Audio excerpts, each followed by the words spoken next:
Inna lillahi wa inna ilaihi raji'un. Inna lillahi wa inna ilaihi raji'un.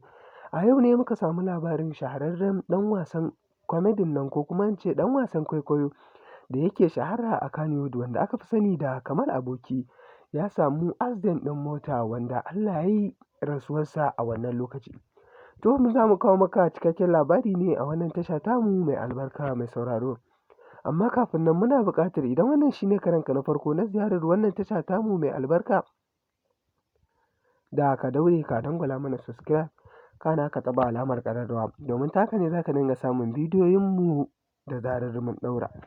Kada ka manta da sunan wannan shahararriyar tasha tamu mai albarka mai suna Arewa Side TV. To mai sauraro wannan labari dai ya zo mana daga wata majiya ne kamar yadda ka sani wannan shahararren ɗan wasa na barkwanci da aka fi sani da Kamal Aboki ya yi tafiya ne zuwa garin Maiduguri wanda a hanyarsa ne ta zuwa garin Maidugurin Allah ya haɗa shi da iftila'i ɗin accident wanda suka yi wanda Allah ya yi rasuwarsa a wannan lokaci. To mai sauraro kamar yadda labarin har yanzu bai baza duniya ba amma wannan labari dai mun samo gaskiyarsa ne da shafukan yadda 'yan uwansa ko kuma in ce abokanansa na aiki suke wallafawa. Domin kuwa wannan labari za ka ga cewar yanzu idan ka hau online su kake gani na wannan rasuwarsa domin kuwa rasuwarsa ta jijjiga mutane wanda wasu daga cikin magoya bayansa masu kallon shirinsa ma suke cewa a jiya fa sun kalli bidiyonsa wanda ya yi uploading a tasharsa. To amma ita mutuwa ai ba ta da tsammani haka take zuwa ta ɗauki mutum a lokaci ɗaya. Domin kuwa mai sauraro waɗansu su tare ma suke da shi accident ɗin ya afku da su amma wannan shi ne dai abin da muka sani wanda za mu kawo maka a cikin wannan tasha mai sauraro.